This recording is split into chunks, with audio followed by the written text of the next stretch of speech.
Welcome to the Deep Dive. We are absolutely thrilled to have you sitting alongside us today. We're visiting a city where, and I mean this, literally, a 15th century smartwatch, a moldy university building people call the Green Monster, and a historic pub that forces you to make friends all share the exact same streets. Yeah, they really do. It's quite a mix. It really is, and we're taking a massive stack of sources today. Tourist literature, dense architectural histories, and some brutally honest, deeply opinionated visitor reviews to build a completely unfiltered picture of Rostock, Germany. Which is, honestly, it's really the only way to understand a place that has been constantly redefining itself for over 800 years. You need the grand, sweeping historical narrative, sure. Right, big picture. Exactly, but you absolutely have to balance that with the ground-level reality of the people navigating those centuries-old streets today. Yeah. Rostock is it's a city of massive contrasts. It's a place where ancient Hanseatic brick architecture sits just a stone's throw away from Baltic Sea beaches, and where, tranquil coastal forests border this incredibly vibrant, sometimes chaotic student life. Totally. And by the time we wrap up this deep dive, we are going to crack the code on how medieval merchants track the cosmos, examine why a 600-year-old university struggles with modern internet portals, and explore how the physical layout of a city dictates how we experience its past. It's a lot of ground to cover. It is. So let's unpack this.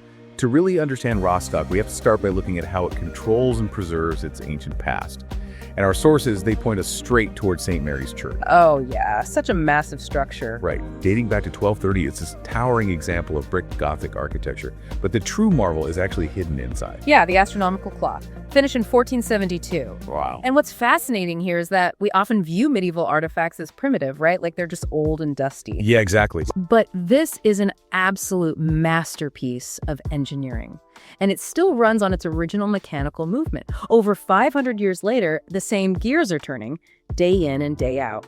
That's mind-blowing to me. It really is. And it doesn't just tell time. It calculates the phases of the moon, tracks the zodiacs, operates a complex calendar. And this is great. Twice a day, it triggers this mechanical apostle game where wooden figures march past Jesus. See, here's where it gets really interesting for me. I was poring over the schematics and the descriptions of this clock in our research, and it hit me. Yeah. We walk around today so incredibly proud of our technology. Oh, absolutely. Wearing these sleek little computers on our wrists to, check the weather or our heart rate. Yeah.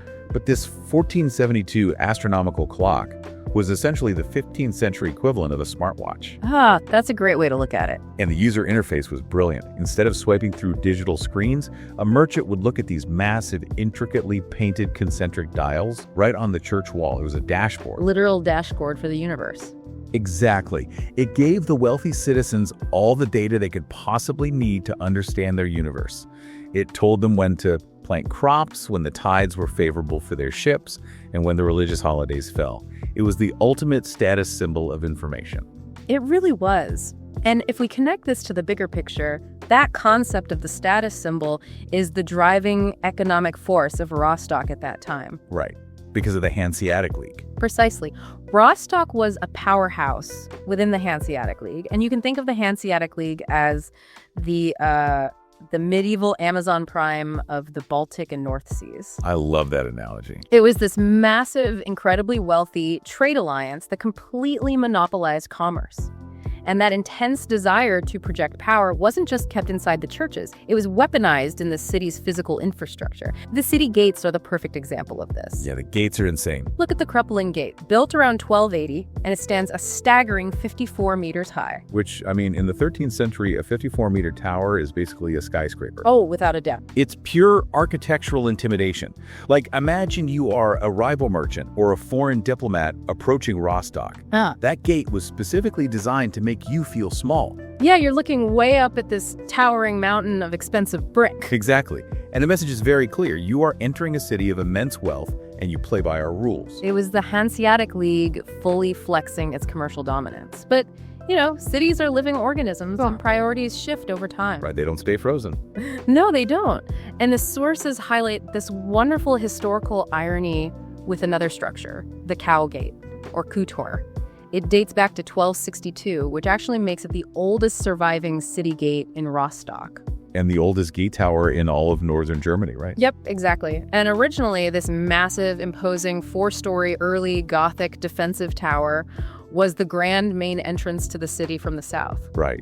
But then the city's infrastructure needs changed, and they built the much fancier stone gate nearby. Yeah, they wanted something newer. So this grand historic cow gate was basically demoted. Its new primary function literally became the passageway for cattle being driven out to the pastures. From military stronghold to a barn door. Literally a barn door. They took their oldest, most imposing military structure and just sent the cows through it. It's a great reminder that medieval city planners had to deal with the exact same mundane urban sprawl issues that we do today. It really is. Which perfectly illustrates how a city's shifting priorities move from, physical defense and sheer walls over to intellectual and cultural dominance. The Hanseatic merchants realized that long-term power required more than just tall brick gates. It required institutions. Right, institutional knowledge. Yeah. And that brings us to the University of Rostock, founded in 1419. The oldest university in the entire Baltic region. And if you pull up the tourist guides, and look at University Square right in the center of the city on Kröpeliner Straße, it looks like a literal postcard. Oh, it's gorgeous. You have this incredibly beautiful main building, constructed in 1867 in a grand Italian Renaissance style. It projects total prestige. There's the Fountain of Joy, the Blücher Monument, terracotta reliefs. It is exactly the serene academic paradise you expect from a 600-year-old European university. The glossy brochures absolutely love that building, but when you dive into the candid reviews from the actual modern students attending this institution, the contrast is jarring. Oh, it's night and day. It really is. You have students writing absolutely blistering critiques of the administration. One reviewer pointed out that the university's unofficial motto feels less like a beacon of learning and more like traditio sine innovatio. Tradition without innovation. Yeah. Ouch. Yeah, and the specifics in these reviews are just wild. Students are detailing immense struggles with the bureaucracy. Yeah, noting that they had to navigate 4 entirely different online platforms just to register for a single semester of studies. 4 platforms. It's a logistical nightmare. And the physical spaces are a point of contention, too, because while the main building is that Renaissance dream, the students are actually taking their daily classes in places like the biology or physics buildings on Parkstrasse. Yes, the famous Green Monster. Right. They have dubbed one of these structures the Green Monster because of its severe decaying state and visible mold. Ugh. Visible mold. That's rough. It is, and this raises an important question about how we view legacy institutions. The historical charm, the brickwork, the centuries of tradition, that's what draws people in. Sure. But an educational institution has a functional mandate to operate in the present. When a student has to decipher 4 fragmented digital portals or sit in a decaying, moldy lecture hall, that historical prestige quickly evaporates into daily frustration. The tension in Rostock is that it is a living city, not a curated theme park. Yeah, I hear you, but let me push back on that a bit, though. Okay, go for it. If the motto is essentially tradition without innovation, does a 600-year-old institution naturally struggle to adapt to the modern world simply because of its sheer age? Are we expecting too much sleek Silicon Valley efficiency from a place that has been operating since before the printing press was even widely used in Europe? Or is that friction just part of the authentic, stubborn charm of a medieval academic hub? Well, it's a compelling point, but the sources suggest the students don't find much charm in that friction.